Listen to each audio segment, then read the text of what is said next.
Terzi Cemal'le işkence yapan kişilerle konuşunca, bir de Çoban Feyzi diye birisi, o da tutuklanıp benim yanıma konmuştu.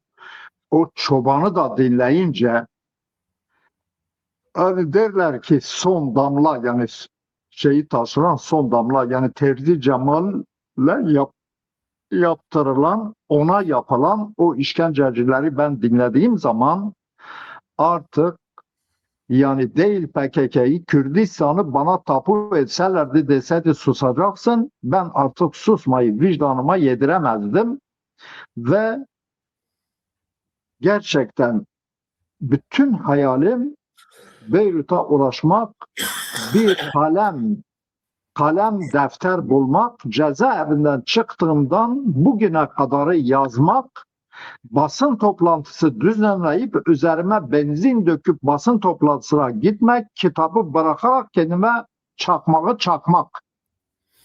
Ben bunu düşünerek firar ettim. Yani